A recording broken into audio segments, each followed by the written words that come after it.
The heavy locker room door clicked shut behind me. The sound of metal striking metal echoed in the empty space, final and sharp. The smell of fresh-cut turf and sweat-soaked jerseys hung heavy in the humid air. Amelia stood by her locker. She was still in her uniform, the captain's armband dark against her skin. Her gaze found mine in the mirror, unflinching, and I felt the charge between us rise like static before lightning. She hadn't spoken yet, but I already knew what she was going to ask, and I knew I was going to say yes. The lie would save her career, but it might destroy everything I've built. The question wasn't why I was here. It was how I ever thought I could stay away. I treat my body like a machine.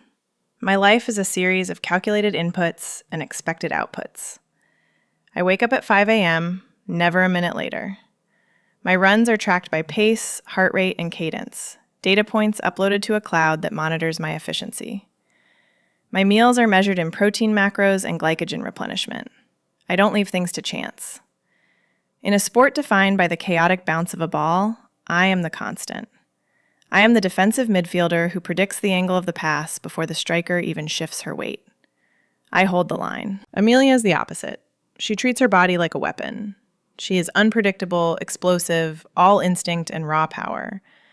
While I am studying game tape to analyze the opposing keeper's tendencies, Amelia is out somewhere living loud, trusting that when the whistle blows, her talent will simply take over. And the infuriating part is that it does. We are the two best players on this team, but we orbit each other like planets with competing gravity.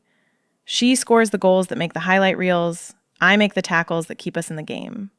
She creates chaos. I impose order. For 3 years, this has been the dynamic. We are rivals wearing the same jersey. The team is a house of cards built on sweat, sponsorships, and the fragile promise of a national championship. We are one game away from everything we've worked for. The scouts are watching, the scholarships are on the line, and the pressure is a physical weight in the locker room. It hangs in the air like humidity, thick with the scent of deep heat cream and anxiety. I have spent every season building walls between us, reinforcing the boundaries with professional courtesy and cold silence. I stay in my lane, she stays in hers. But gravity is a relentless force.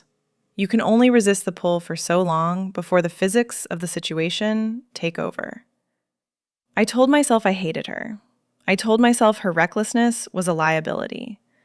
I looked at her messy locker, her unlaced cleats, the way she laughed too loud during warm-ups, and I felt superior. I thought I had solved the equation of success. I thought discipline was the only variable that mattered. I move through the world with the confidence of someone who believes they can control the outcome if they just work hard enough. But then I'd see her on the field. I'd watch the way she moved, the absolute precision of her strikes that contradicted the chaos of her life.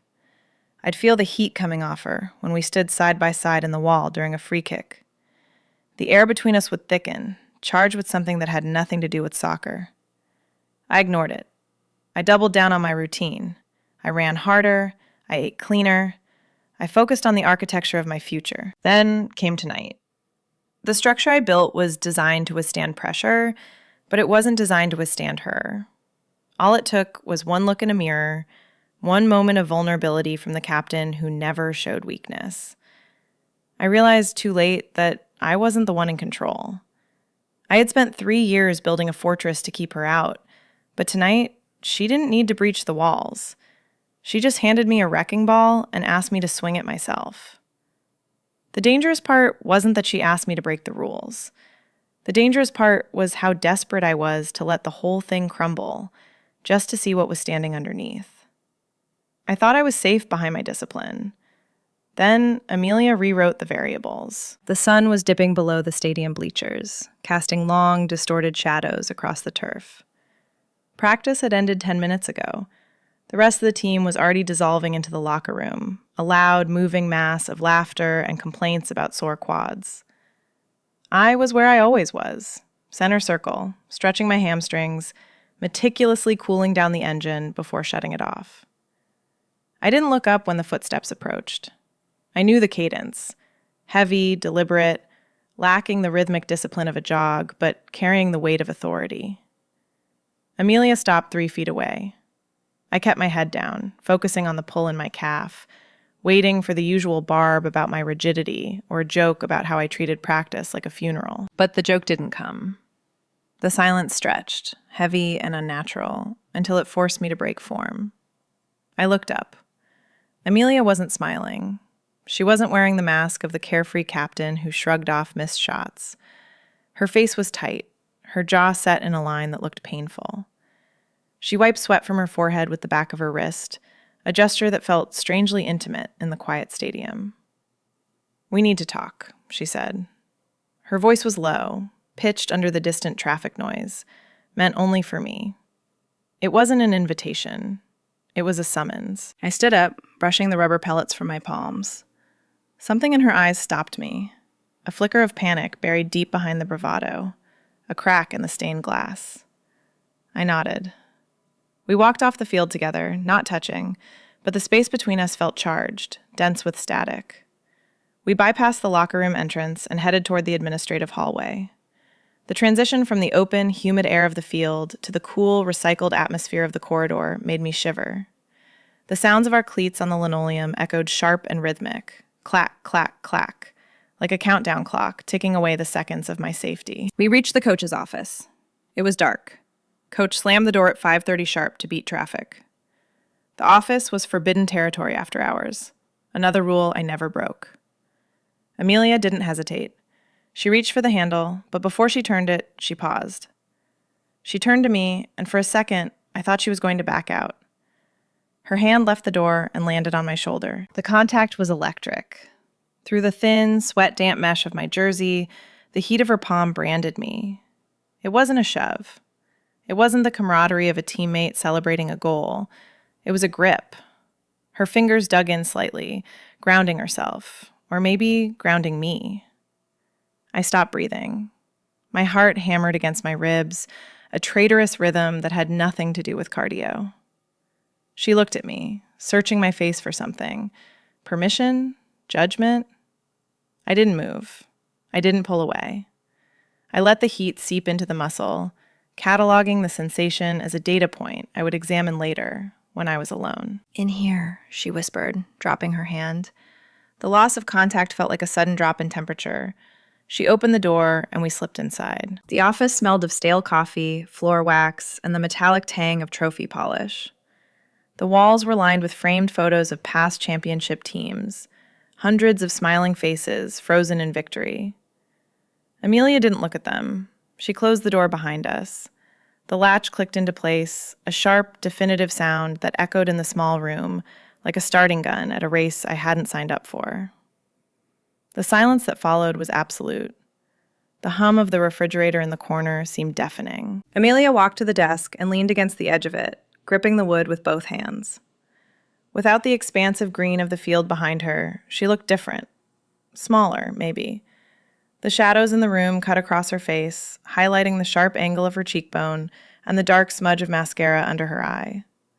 She looked stripped down, raw. The uniform that usually looked like armor now just looked like dirty laundry. She stared at her cleats, refusing to meet my gaze. I stood by the door, my back pressed against the wood, keeping the exit within tactile reach. I felt like an intruder in a sanctuary, or perhaps a witness at a crime scene. "Something happened last night," she said. Her voice was rough, lacking its usual resonant confidence. She looked up then, and the vulnerability in her expression hit me like a physical blow. This wasn't the rival I hated. This wasn't the captain who commanded the field. This was a girl, standing in the wreckage of a mistake I hadn't seen yet. I tightened my core, bracing for impact. I realized with a sudden, terrifying clarity that I wasn't ready for this conversation. I wasn't ready to know her secrets. Knowing meant involvement. Involvement meant the collapse of the walls I had spent 3 years maintaining. But as she took a breath to continue, I knew it was already too late. The words hung between us like a ball mid-flight, suspended in the heavy air, and I was terrified of where it was going to land. "I was at the Northwood house," she said. The words dropped into the quiet room like stones into a well, heavy and sinking fast. Northwood, our biggest rivals, the team we were scheduled to play in the finals if the bracket held. Being at a party is a curfew violation. Being at their party, 3 days before the semifinals, is treason. I stared at her, my brain attempting to process the sheer magnitude of the recklessness. You broke curfew, I stated, my voice flat, stripping the emotion out of the fact. To drink cheap beer with the people trying to take our scholarship money? I didn't drink, she shot back, defensive now, pushing off the desk to stand straight. I needed to get out of my head. The pressure, the noise. I just drove. I ended up there. But someone saw my car. Coach got a tip. He's going to ask me where I was in 10 minutes. She stopped, running a hand through her hair, pulling the messy ponytail tighter until her eyes watered. The movement was frantic, a glitch in her usual smooth operating system. If I admit I was there, I'm benched. Automatic suspension. You know the contract. If I don't play, we don't have the offense to beat St. Jude's on Saturday. The scouts leave, the offers vanish, the season ends in the dirt. She was right. It wasn't arrogance. It was math. Without her chaotic, brilliant offense, my defense could hold the line for 90 minutes. But we couldn't win. We would draw, go to penalties, and lose on luck. So tell him you were driving, I said. Tell him the tip was wrong. She shook her head, taking a step toward me. The distance in the small office shrank. He won't believe me. He knows I spiral before big games. He needs proof. He needs a witness. I felt the trap snap shut before she even said the words. I pressed my spine harder against the door, wishing I could phase through the wood and disappear into the hallway. I need you to lie for me, she said. The demand hung in the air, vibrating. Tell him I was with you. Tell him we were at your apartment, reviewing the game film on St. Jude's defensive line. Tell him we were there from 8 until 11. My mouth went dry. The audacity of it was breathtaking. She wasn't just asking for an alibi. She was asking for my reputation. I was the captain of discipline. I was the one who color-coded the itinerary. If I said we were studying film, it became the truth, because I didn't lie. I didn't cover for people. I didn't break rules. She was weaponizing my integrity to save her own skin. You want me to tell Coach that we spent 3 hours alone together, I said slowly, testing the weight of the sentence. Just the two of us. In my room. Yes. He knows we hate each other, Amelia. Exactly, she countered, her eyes locking onto mine. That's why it works. We put the team first. We buried the hatchet to study the plays. It's exactly the kind of boring, responsible, neurotic thing you would make me do. Neurotic? Focused, she corrected, stepping closer again. She was inside my personal radius now. I could smell the specific chemistry of her. The sharp green scent of the turf stains on her shorts, the metallic tang of adrenaline, and underneath it all, something softer, like rain on hot pavement. It was a scent I had spent 3 years trying not to memorize, and failing. My entire architecture of rules was cracking under the weight of her request. I should have opened the door. I should have walked out and let the consequences fall where they belonged. That is what the machine does. It rejects the error. But I didn't move. Amelia took another step. She was close enough now that I could see the gold flecks in her brown eyes, close enough to feel the heat radiating off her bare arms. The air in the room thickened, changing from the stale atmosphere of an office to something pressurized, volatile. Please, she whispered. It was the first time I had ever heard her beg. She reached out. Her hand, rough with calluses from throw-ins and weightlifting, hesitated for a fraction of a second before touching my wrist. Her fingers slid beneath the sleeve of my warm-up jacket, finding the bare skin. Her thumb pressed down, right over my radial artery. The contact was a shock to the system, a voltage spike that bypassed my logic centers entirely. She wasn't gripping me. She was reading me. She was tracing the map of my pulse, feeling the way my heart had kicked into a double-time rhythm the moment she touched me. I looked down at her hand on my wrist, then up at her face. Her gaze was unflinching, dark and heavy. She knew. In that silence, stripped of the noise of the field and the armor of our rivalry, she knew exactly what she was doing. She wasn't just asking for a lie.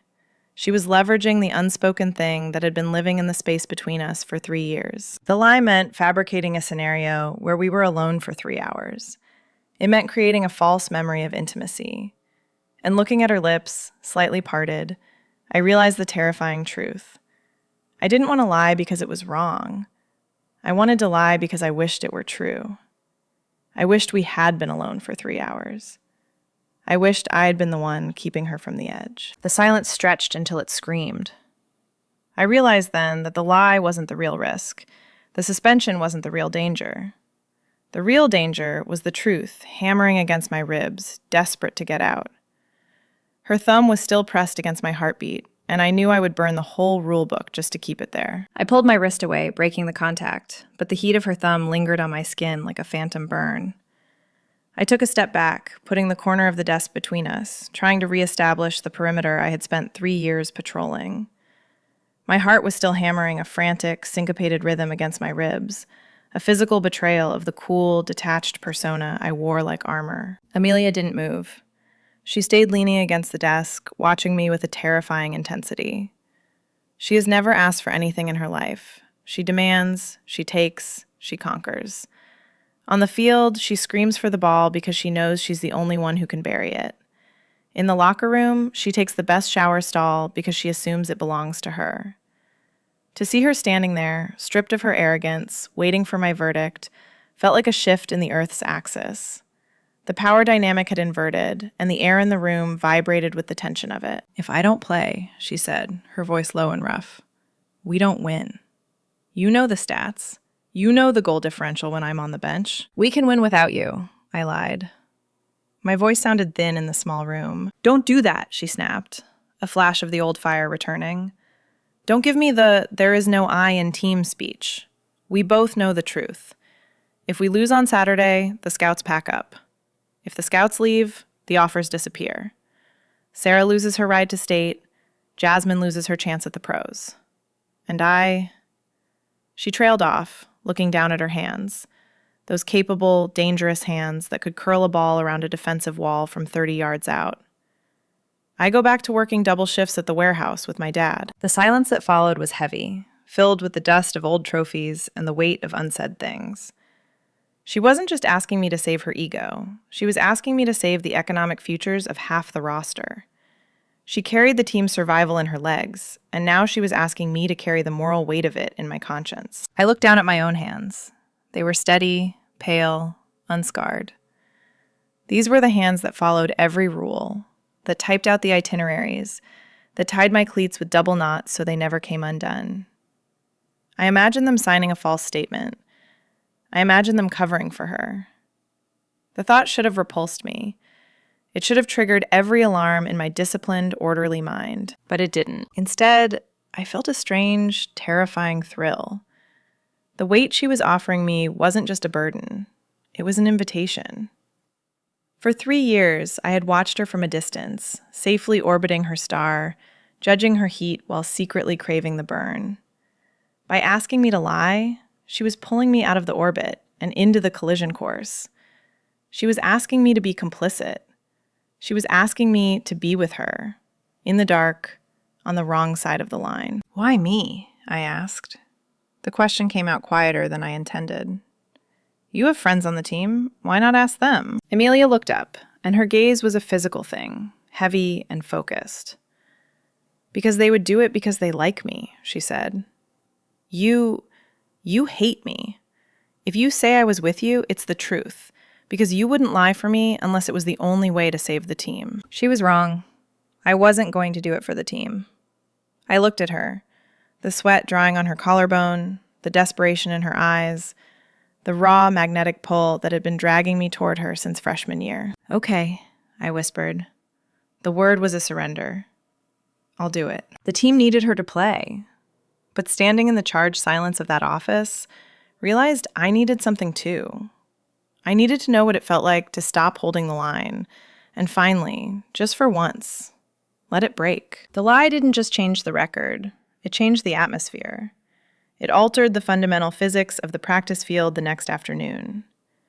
Usually, the air between Amelia and me is a vacuum, a void created by mutual avoidance and cold professional courtesy.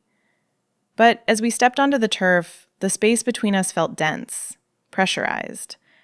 The lie we had agreed to tell acted like a conductor, closing the circuit that had been open and sparking for 3 years. Coach blew the whistle for containment drills. Of course, he paired us up. He liked the friction. He thought it sharpened us.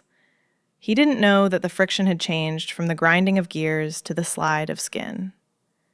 Amelia took the ball, her eyes locking onto mine with a new, dangerous familiarity. She wasn't looking at me like a defender to be beaten anymore. She was looking at me like a secret she was keeping. She drove at me, the ball a blur at her feet. I dropped into my stance, low center of gravity, eyes on her hips, not the ball. That's the rule. But my focus wasn't on the mechanics of the tackle. It was on the proximity. When she feinted left and cut right, I moved with her, my body mirroring hers not out of drill memory, but out of some newly awakened instinct. We collided. It was a legal shoulder charge, the kind we've done 1,000 times, but the impact felt different. It wasn't a collision of armor. It was a collision of bodies. We stayed tangled for a fraction of a second too long. The smell of the turf rose up around us, heated rubber, crushed earth, and the sharp, metallic scent of ambition. It smelled like something growing that shouldn't be. I felt the heat of her shoulder burning through my jersey, a specific, radiant warmth that seemed to bypass the fabric entirely. The sound of our mesh jerseys catching against each other, a rough, synthetic zzz, should have been background noise. Instead, it sounded intimate. It sounded like sheets rustling in the dark. It sounded like a secret being whispered. We broke apart, breathless. I could hear my own heartbeat hammering in my ears, a frantic staccato rhythm. But as we lined up for the next rep, standing chest to chest, I swore I could hear hers too. It wasn't matching mine. It was syncopated, beating in the offbeats of my own, creating a complex polyrhythmic pounding that drowned out the coach's shouting. She ran a hand through her damp hair, catching my eye, and the corner of her mouth quirked up. It wasn't a taunt. It was an acknowledgement. I feel it too, that look said. The real danger, however, wasn't in the open air of the field. It was in the film room later that afternoon. To make the lie credible, we had to actually review the tape. We had to align our stories. We sat in the back of the darkened room, the only light coming from the flickering projector screen showing grainy footage of St. Jude's defensive line. The rest of the team had cleared out, leaving the room silent except for the hum of the cooling fan and the low drone of the commentator on the tape. We sat at the long table, chairs pulled close to share the laptop screen. Too close. The darkness of the room felt heavy, permissive. I tried to focus on the screen, on the weak side gaps in the opponent's formation, but my entire sensory system was recalibrated to track the woman sitting 6 inches to my right. Amelia shifted in her chair. Under the table, her thigh brushed against mine. In any other universe, I would have pulled away. I would have shifted my chair, reestablished the demilitarized zone. But I didn't move. I let my legs stay there, pressing back with a pressure that was barely perceptible, but undeniably intentional. The contact point was no bigger than a silver dollar, but the heat pooling there was intense. It felt like a soldering iron fusing us together.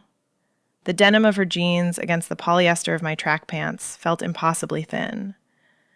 I stared at the screen, watching the plays loop, but I wasn't seeing soccer. I was visualizing the nerve endings in my leg, firing in a chaotic, beautiful sequence. "Look at that," Amelia murmured. She leaned in to point at the screen, her arm brushing mine, a long, slow slide of skin on skin that sent a static shock straight up my spine. Her face was inches from mine. I could feel the warmth of her breath against my ear, smelling of mint and the faint, lingering scent of the orange slices she ate at halftime. "You see it now, don't you?" she whispered. The question hung in the dark, loaded with double meaning. She wasn't asking about the overlap run on the screen. She was asking about the magnetic field she had generated around us. She was asking if I finally understood the physics of what was happening. I turned my head. Her lips were parted, her eyes dark and dilated in the low light. She was mapping my face, tracing the line of my jaw with her gaze, as if she were memorizing the terrain for a future invasion. "I see it," I whispered back. My voice was a wreck. She didn't pull away. We stayed there, suspended in the hum of the projector, knees touching, breath mingling. Every point of contact was a data point I had been collecting for 3 years without knowing I was doing the math. And now, sitting in the dark with the captain I was supposed to hate, the equation finally balanced. My phone buzzed at 11:42 p.m. It was a violation of the protocol. My phone goes on Do Not Disturb at 10 p.m. sharp, charging on the dresser across the room to prevent blue light exposure before sleep. I was already in bed, staring at the ceiling, my mind replaying the sensation of her thigh against mine in the film room on an endless, torturous loop. The vibration against the wood was a physical intrusion into the sanctuary of my discipline. I should have ignored it. That is what the machine does. It ignores the noise. But I wasn't a machine tonight. I was a wire, pulled tight, humming with a frequency she had tuned. I got up. The screen glowed in the dark room, illuminating the desmotes dancing in the air. One message. Amelia. I wouldn't ask if there was anyone else. You know that, right? The words sat there, simple and devastating. She wasn't talking about the lie anymore. She was talking about the trust. She was admitting that in a team of 25 women who adored her, who followed her into battle every Saturday, I was the only one she could show her wreckage to. Because I was the only one who wouldn't try to fix it.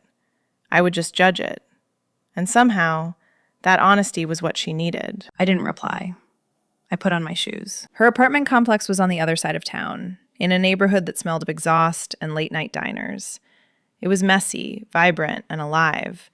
Everything my sterile, climate-controlled condo was not. I walked up the 3 flights of stairs, my heart beating a rhythm that felt dangerously like anticipation. The door to 3B was unlocked. Of course it was. Amelia didn't believe in locks. She believed in luck. I pushed it open. The air inside hit me first, a dense, warm wave smelling of burnt sugar and rain. It was a scent that shouldn't have worked, sweet and melancholic, but it wrapped around me like a heavy blanket. The apartment was a landscape of organized chaos. Cleats by the door, books stacked in precarious towers, a half-eaten pizza on the counter. But the center of gravity was Amelia. She was sitting on the floor by the window, the streetlights casting long, fluid shadows across her legs. She wasn't wearing the uniform. She wasn't wearing the captain's armband or the bravado that usually shielded her like Kevlar. She was in oversized gray sweatpants and a faded t-shirt that slipped off one shoulder. Her hair was pulled back in a messy knot, strands escaping to frame a face that looked stripped clean. She looked younger. She looked like a girl who had realized the game was rigged and didn't know how to stop playing. I panicked, she said to the window, not turning around when I entered. Her voice was quiet, lacking the projection she used on the field. I saw Coach looking at me, and I needed an anchor. I needed you to be the answer. I closed the door behind me. The click was soft, intimate. I walked over and sat down next to her on the carpet. It was rough against my palms, a cheap synthetic weave that felt grounding. We sat with our backs against the wall, knees drawn up. I didn't leave the safety gap this time. I sat close enough that our knees touched, a deliberate point of contact that sent a fresh wave of heat through my jeans. You have a whole roster of friends, I said softly. You could have asked Sarah. She would lie for you in a heartbeat. Sarah thinks I'm invincible, Amelia whispered. She turned her head to look at me. Her eyes were dark, heavy with exhaustion and something else, a raw, terrifying openness. You know I'm not. You see the cracks. You hate the cracks, but you see them. I needed someone who knew exactly what I was and still chose to stand next to me. The air in the room shifted, thickening with the scent of the rain outside and the warmth of her skin next to mine. She shifted, turning her body toward me. Her hand moved, hesitant at first, then finding its path with the same instinct she used to find the goal. Her fingers brushed my jawline, cool tips against my flesh skin. Her thumb rested on my cheekbone, tracing the bone structure as if she were reading Braille. I don't hate the cracks, I admitted, the truth spilling out. My voice trembled. No? She leaned in. Her eyes dropped to my mouth, then back up to my eyes. The movement was slow, heavy. Then why have we been fighting a war for 3 years? Because, I breathed, leaning into her touch, letting the weight of her hand anchor me to the floor. It was the only way I knew how to touch you, without burning down. She didn't smile. She just looked at me, her thumb stroking the hollow of my cheek. And I realized the terrifying reality. She wasn't the captain here. She wasn't the rival. She was just a woman in a quiet room, asking me to stop looking at the stats and start looking at her. She was asking to be seen, not as a weapon or a winner, but as the person breathing in the dark next to me. And for the first time in 3 years, I didn't want to look away. The team meeting room was a windowless box that smelled of stale anxiety and dry erase markers. Coach Miller stood at the front, his arms crossed over his chest, a posture that signaled judgment.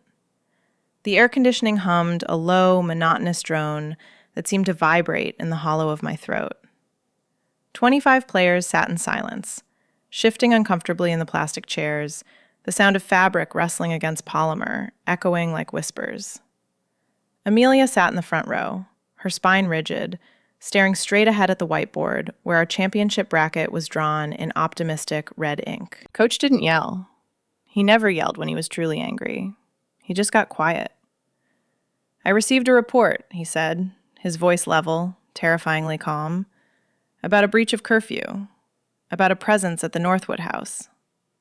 He let the silence stretch, using it as a weapon. He looked directly at Amelia. "We have a zero-tolerance policy for fraternizing with the opposition during finals week. You know this. So I'm going to ask you once, Amelia. Where were you last night between 8 and 11? The room seemed to contract. The air grew thin. Every eye in the room darted toward the captain. I saw the tension in her shoulders, the way her knuckles turned white as she gripped her knees. She opened her mouth, and I knew she was going to fold. She was going to confess, take the suspension, and torpedo the season, because she didn't think anyone would believe the alternative. I stood up. The movement was sudden, scraping my chair legs against the linoleum with a harsh screech that made half the team jump. Coach's eyes snapped to me. Amelia froze, her mouth half open, looking up at me with a mixture of terror and confusion. "She was with me," I said. My voice was steady, shockingly calm, emerging from a throat that felt constricted by panic. "We were at my apartment. We were reviewing the game film on St. Jude's defensive line." Coach stared at me. He looked for the tell. He looked for the flush in my cheeks, the fidgeting hands, the averted gaze. But I gave him nothing. I gave him the same cold, impenetrable stare I used when I was organizing the defensive wall. I was the architecture of order on this team. I was the one who never broke a rule, never missed a curfew, never lied.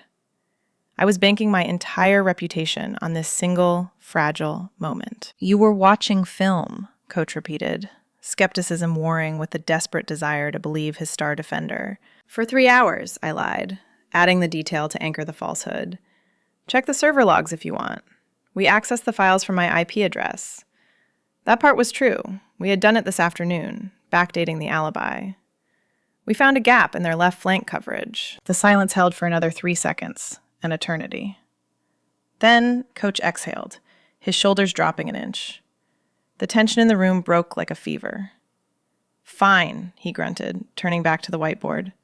"Sit down. Let's talk about that left flank." I sat. It felt like swallowing a stone. The lie was a physical weight in my stomach, heavy and cold, sitting alongside the knowledge that I had just compromised the one thing I prided myself on, my integrity. I looked at the back of Amelia's head. She hadn't moved, but I saw the slow rise and fall of her shoulders as she breathed again. When the meeting ended, I didn't wait. I grabbed my bag and walked out, needing the open air of the hallway, needing to escape the room where I had just rewritten reality. The corridor was empty, the fluorescent lights humming overhead. I walked fast, my cleats clicking a frantic rhythm on the tile, trying to outpace the adrenaline crash. I didn't hear her coming until it was too late. A hand grabbed my upper arm, not gently. I was spun around, the momentum carrying me backward until my shoulder blades hit the concrete block wall of the alcove near the water fountains. It wasn't a shove. It was a capture. Amelia pressed her body against mine, caging me in, her forearm bracing against the wall next to my head, cutting off my escape route. The hallway was cool, but she was a furnace. The heat radiating from her body was immediate and overwhelming, soaking through the thin cotton of my t-shirt. She was breathing hard, her chest rising and falling in a rapid rhythm that pressed against mine. Her eyes were wide, dark, and searching, scanning my face with a frantic intensity that made my knees feel like water. "You lied," she breathed. It wasn't an accusation. It was a statement of awe. "You actually did it." "I told you I would. I managed to say, though my voice sounded breathless, wrecked. Yeah, but... She stepped closer, eliminating the last inch of space between us. Her thigh slotted between mine, a bold, claiming pressure that pinned me to the wall. I didn't think you'd be so good at it. You looked him right in the eye. I wasn't looking at him, I whispered, the confession slipping out. I was thinking about you. The air between us charged, thick and electric. Amelia lowered her head, her face inches from mine. I could smell the mint of the gum she must have been chewing during the meeting, masking the panic, mixed with that underlying scent of danger and rain that was purely her. Her gaze dropped to my lips, lingering there with a hunger that made my pulse hammer against the side of my neck. You didn't have to do that, she said softly, her voice dropping to that low, granular register that vibrated in my chest. You could have let me fall. I know, I said.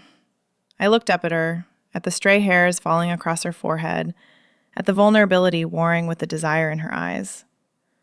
But the team needs you. Forget the team, she murmured, leaning in until her nose brushed mine, the contact sending a shiver straight down my spine. Her forearm against the wall flexed, the muscles shifting under her skin. Why did you do it? I opened my mouth to answer, to tell her that the logic had failed, that the architecture had crumbled, that I did it because the thought of her not being on that field with me was more terrified than the lie. But before I could speak, a door slammed down the hall. Voices echoed, teammates leaving the meeting room, laughing, walking toward us. The moment snapped. Amelia pulled back, the loss of her heat leaving me instantly cold. She stepped away, smoothing her shirt, the mask of the captain sliding back into place with terrifying speed. But her eyes stayed on mine for 1 second longer, dark and promising. Thank you, she whispered. And then she was gone, walking down the hall to join the others, blending into the noise. I stayed against the wall, breathing hard, the stone sitting heavy in my stomach. I listened to her laugh in the distance, a bright, fake sound, and realized I was still trembling. The lie had saved her career, but the truth of what had just happened in this hallway was going to destroy mine. The rest of the team filtered out, their voices fading down the corridor like a radio signal losing reception. I stayed behind.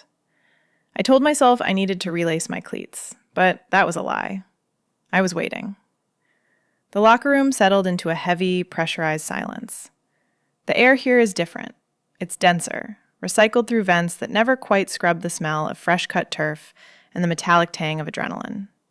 It smells like work.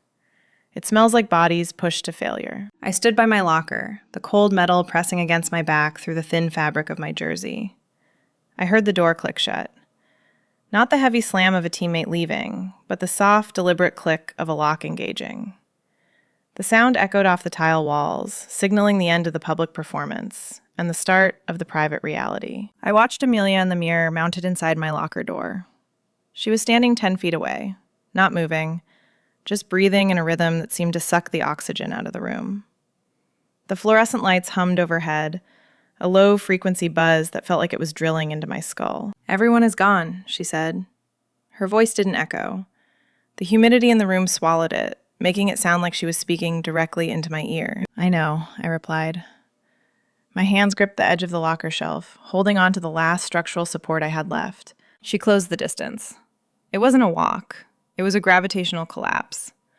One moment she was across the room, and the next she was in my space, invading the sterile perimeter I had defended for 3 seasons. She didn't stop until her body was inches from mine, close enough that I could feel the heat radiating off her, a physical wave of warmth that clashed with the cold steel pressing into my spine. Amelia placed a hand on the locker next to my head, boxing me in. It was the same move as the hallway, but without the audience, the threat felt different. It wasn't aggression, it was desperation. "You lied for me," she whispered. The words were jagged. "You put your name on the line. You, the girl who measures her food. Why?" She leaned in, her eyes searching mine, demanding an answer that fit the logic of the world we lived in. She wanted me to say it was for the championship. She wanted the math to make sense. I looked at the sweat drying on her neck, the pulse hammering in her throat. "Because I'm tired," I confessed, the words tearing out of my throat.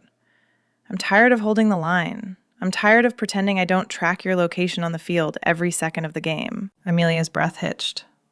"What are you saying?" "I'm saying I didn't do it for the team. I said, my voice dropping to a hush. I did it because I can't stop thinking about your hands. Not on the ball, not on the trophy, on me. The air in the room seemed to snap.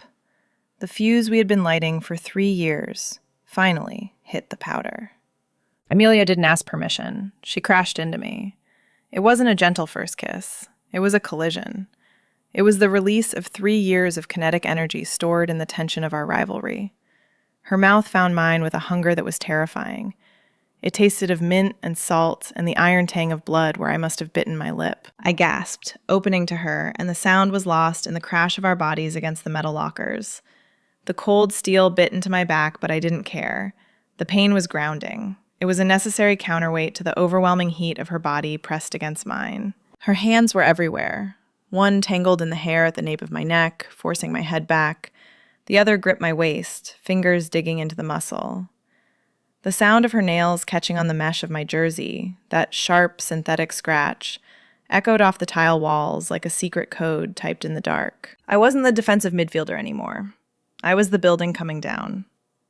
I wrapped my arms around her neck, pulling her closer, trying to eliminate the physics of space entirely. I felt the hard lines of her shoulders, the strength in her back, the sheer reality of her. This wasn't a drill. This was the chaos I had been afraid of, and it felt like oxygen. We broke apart, gasping, chests heaving against each other. The room spun. The silence rushed back in, heavy with the wreckage of what we had just done.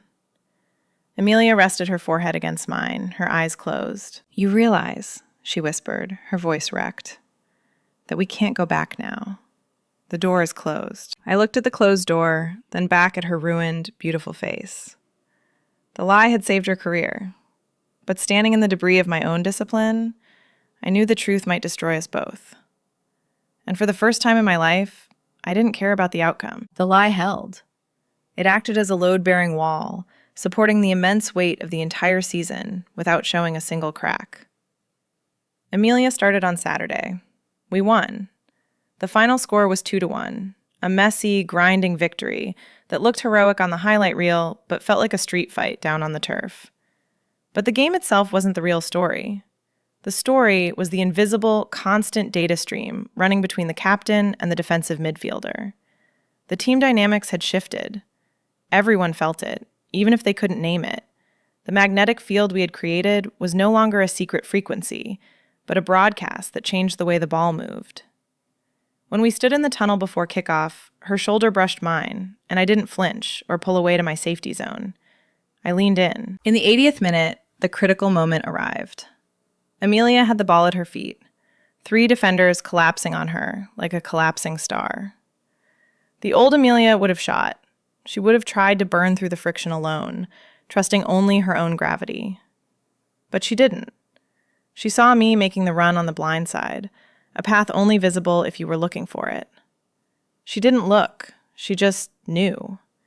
She slotted the ball through a gap that didn't exist until she created it. I didn't have to break stride. I buried it in the bottom corner.